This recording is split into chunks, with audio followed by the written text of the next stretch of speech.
Artful arts channel பார்த்துட்டு இருக்க எல்லாருக்குமே வணக்கம். இன்றைக்கி நம்ம வலையில் ரொம்ப டிஃப்ரெண்ட்டாக யூஸ் பண்ண போகிறோம். அதுக்காக நமக்கு என்ன தேவைன்னா 2 கை. ஸோ ஒரு பக்கம் ஒரு கை வச்சாச்சு, இன்னொரு பக்கம் இன்னொரு கை வச்சாச்சு. இப்போது இந்த வளையல் மேலே லைட்டாக இந்த மாதிரி நான் கையை பார்த்திங்கன்னா நம்ம இந்த மாதிரி ஒரு ரிதமிக் மூமெண்ட்டில் இந்த மாதிரி கையை வைக்கணும். ஸோ வச்சுட்டே இருந்துட்டு நான் இந்த வலையில் இப்போ எடுத்துட்டேன்னு வச்சுக்கோங்களேன். நம்மளோட ஆப்பனண்ட் இருக்காங்களா, அவங்க கையை இப்படி மடக்கி வைக்கணும். வச்சாங்கன்னா அவங்க வின். அப்படி வைக்காமல் இப்படி கையை எப்போதும் போல் வச்சுட்டாங்கன்னா அவங்க அவுட். ஸோ வலையில் எடுக்கும் போதும் அப்படியே ரொம்ப நைஸாக எடுக்கணும், கண்ணுக்கே தெரியாத மாதிரி. இதை பாருங்கள், இப்போது இந்த மாதிரி ரிதமிக் பேட்டர்னில் கை இப்படி இப்படி எடுத்துகிட்டு வலையில் எடுக்கும் போது இப்படி மடக்கி வச்சா வின், இப்படி வச்சா அவுட். ஸோ இது பேஸ்டாக நம்ம பாயிண்ட் போட்டுக்கலாம். ஸோ இந்த கேம் பார்த்திங்கன்னா கான்சன்ட்ரேஷன், மெமரி பவர் இன்க்ரீஸ் பண்ணுறதுக்கான ஒரு சூப்பர் ஜாப்பனீஸ் கேம் இது.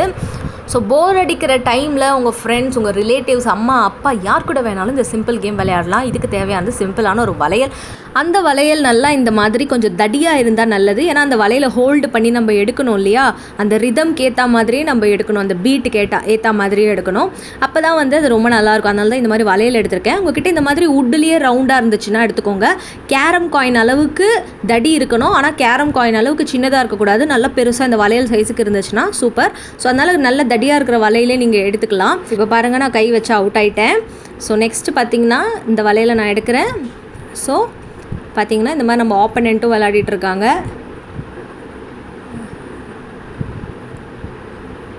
அவங்க வலையில் எடுத்துட்டாங்க, நான் கை வச்சுட்டேன், அவுட். ஸோ வலையில் எப்படி எடுத்துகிட்டு போனோமோ அதே மாதிரி எடுத்துகிட்டு வரணும். வலையில் எடுத்துகிட்டு அப்படியே ஹோல்ட் ஆன் பண்ணி வச்சுக்கக்கூடாது டைமை. நீங்கள் அப்படியே எப்படி அந்த ரிதம் பீட்டில் போகிற மாதிரியே வலையில் எடுக்கணும், வலையில் வைக்கணும். அதுக்காக டைம்லாம் கேப் விடவே கூடாது. அப்போ தான் இந்த கேம் ரொம்ப கன்ஃபியூஷன் ஆகி நமக்கு கான்சன்ட்ரேஷன் போய் வரும். அந்த கான்சன்ட்ரேஷன் போகாமல் நம்ம மீட் எடுத்துகிட்டு வர்றது தான் இந்த கேம். பாருங்கள், இப்போது நம்ம விளையாடிட்டே இருக்கலாம்.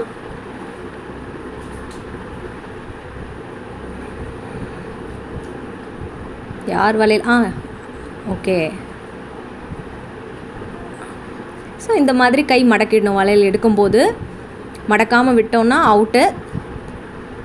அந்த மாதிரி யார் அவுட் ஆகுறாங்களோ அதுக்கு பாயிண்ட்ஸ் நீங்கள் மார்க் பண்ணிக்கோங்க. வின் ஆகிறவங்களுக்கு 1 பாயிண்ட், அவுட் ஆகுறவங்களுக்கு 0. இதே மாதிரியே ஒரு 10 ரவுண்ட்ஸ் போனால் அட்லாஸ்ட் யார் வின் பண்ணுறது நமக்கு தெரியும். ஸோ தட் இது ரொம்ப சிம்பிள் கேம். இதுக்காக நீங்கள் எதுவுமே பண்ண தேவையில்லை. ஜஸ்ட்டு ஒரு வலையில் இல்லை உடன் பிளாக் மாதிரி எடுத்துகிட்டு அழகாக இந்த மாதிரி சர்க்கிளில் வச்சுட்டு அந்த ரிதம், அந்த பீட்டுக்கு ஏற்ற மாதிரி. பீட்டு நான் சொல்கிறது என்னென்னா, அந்த வடை பாயாசம் விளையாடுவோம் இல்லையா, சிம்பிளாக அதே மாதிரி தான் இந்த கேமும். ஒரு ஆப்ஜெக்ட் வச்சு விளையாடுறோம். ஆனால் ஸோ இதை பாருங்கள், வலையில் எடுத்தோம், நான் கை வச்சுட்டேன், அவுட். ஸோ இதை மட்டும் நல்லா கவனமாக வச்சிட்டோன்னா ரொம்ப சூப்பராக இருக்கும். ஸோ இது பார்த்திங்கன்னா எந்த நேரம் வேணாலும் நம்ம விளையாடலாம். நமக்கு எப்பப்போலாம் இருக்கோ, எதில் ஒரு ஆப்பனண்ட் இருந்தால் மட்டும் போதும் நமக்கு கூட விளையாடுறதுக்கு. ஸோ அந்த மாதிரி இருக்கிறதுனால இப்போ கொஞ்சம் நம்ம ஃபாஸ்ட்டாக விளையாடலாம். அந்த வலையிலும் எடுத்து ப்ராக்டிஸ் பண்ணிக்கோங்க. அப்போ தான் அந்த பீட்டுக்கு ஏற்ற மாதிரி உங்களுக்கு அந்த வலையில் எடுக்கிறதுக்கு வரும். அதே மாதிரி வலையில் டக்குன்னு கிராப் பண்ணி எடுக்கக்கூடாது. அதாவது அந்த கான்சன்ட்ரேஷனை செதற வைக்கிற மாதிரி, பிரெயின் ஸ்டாப் ஆகிற மாதிரி வைக்கக்கூடாது. அந்த மூமெண்ட்டில் அழகாக எடுத்துகிட்டு போய் வச்சாதான் விளையாடுறதுக்கு கொஞ்சம் சுவாரஸ்யமாக இருக்கும். இது எப்படின்னா மேஜிக் பண்ணுற மாதிரி எடுத்து வைக்கிறோம்.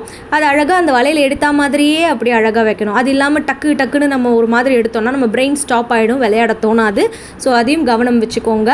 ஸோ நிறைய வாட்டி இந்த விளையாட்டு நம்ம ஃப்ரெண்ட்ஸோடு விளையாடும் போது கண்டிப்பாக ரொம்ப இன்ட்ரெஸ்டிங்காக இருக்கும். அது இல்லாமல் கூடுதலாக நான் சொன்ன மாதிரி உங்களுக்கு கான்சன்ட்ரேஷன் பவர், மெமரி பவர், இந்த ஷார்ப்னஸ் இதெல்லாம் இன்க்ரீஸ் ஆகும். குட்டீஸோடு இதெல்லாம் நம்ம விளையாட உங்கள் தம்பியாக இருந்தாலும் தங்கையாக இருந்தாலும் அவங்களோட பிரெயின் ஆக்டிவிட்டி அப்படின்றது ரொம்ப ஜாஸ்தியாகும். ஸோ அதுக்கான ஒரு சூப்பர் கேம் தான் இன்றைக்கி நம்ம பார்த்துட்ருக்கோம். ஸோ இப்போ நம்ம விளையாடிட்டே இருக்கோம், நீங்கள் பார்த்தீங்கன்னா தெரியும், ரொம்ப இன்ட்ரெஸ்டிங்காக இருக்கும் இந்த விளையாட்டு, ரொம்ப ட்ரிக்கியாக இருக்கும். இப்போ பார்த்திங்கன்னா ஒரு 2 வாட்டி நம்ம கேப் விட்டு வலையில் எடுத்து மைண்டை செட் பண்ணிட்டோன்னா 4வது வாட்டி திருப்பி கை மடங்கியே வலையில் மேலே வைக்கிற மாதிரி கூட சிச்சுவேஷன்ஸ்லாம் வரும். இப்போ பார்த்திங்கன்னா உங்களுக்கே தெரியும். இந்த பாருங்கள், இந்த மாதிரி நம்ம எடுத்து விளையாடணும். இந்த பாருங்கள், அதே சேம் இன்டர்வலில் எடுத்து விளையாடும் போது பிரெயின் ரொம்ப கன்ஃபியூஸ் ஆகும். அது மாதிரி கன்ஃபியூசிங் கேம் இது.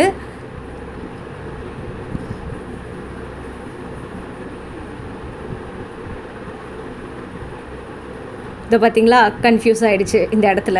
ஸோ இந்த மாதிரி ஓவர் கன்ஃபியூஷன் வலையில் இருந்தாலும் இல்லைனாலும் அந்த ரிதமிக்காக அந்த பேட்டர்ன் படி போயிட்டே இருந்து நம்ம யார் வேணாலும் ஏமாற்றலாம் ஆப்போனண்ட்டில் உட்காந்துட்டு இருக்கவங்கள.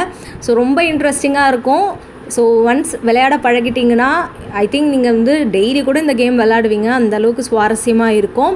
ஸோ உங்கள் ஃப்ரெண்ட்ஸ் எல்லாருக்குமே இந்த கேம் வந்து நீங்கள் சொல்லித்தாங்க, அதே மாதிரி அவங்க கூடயும் விளையாடுங்க. ஸோ தட் உங்களோட ரிலேஷன்ஷிப் அப்படின்றதும் அந்த பாண்டிங் அப்படின்றதும் நமக்கு நல்லா உருவாகும். எப்போவுமே பாசிட்டிவாக, ஹாப்பியாக, ஸ்போர்ட்டிவாக எல்லா விஷயத்தையும் எடுத்துக்கணும் அப்படின்றதுக்காக தான் ஒவ்வொரு விளையாட்டுமே இருக்குது. அதனால் ஒரு கேம் மூலியமாக நமக்கு ஒரு நல்ல ரிலேஷன்ஷிப், நல்ல பாண்டிங், அதுக்கப்புறமா வந்து நம்மளோட கான்சன்ட்ரேஷன் பவர், மெமரி பவர், நம்மளோட ஷார்ப்னஸ் இதெல்லாம் இன்க்ரீஸ் பண்ணுற மாதிரி, கூடவே டைம் சேவ் ஆகிற மாதிரி, நம்ம டைம் வேஸ்ட் ஆகாத மாதிரி ஒரு கேமாக இருக்கணும். ஸோ அந்த மாதிரி ஒரு சூப்பர் கேம் இன்றைக்கி உங்களுக்கு நான் வந்து சொல்லியிருக்கேன். ஸோ இந்த கேம் நீங்கள் விளையாடிட்டு எப்படி இருந்தது அப்படின்றத எனக்கு ஷேர் பண்ணுங்கள். ஸோ வீக்கெண்ட்லலாம் ஜாலியாக அந்த மாதிரி கேம்ஸ் எல்லாம் விளையாடுங்க. ஸோ இந்த வீடியோ உங்களுக்கு பிடிச்சிருக்குன்னு நினைக்கிறேன். அடுத்த வீடியோவில் சந்திக்கிறேன். Tata and bye by.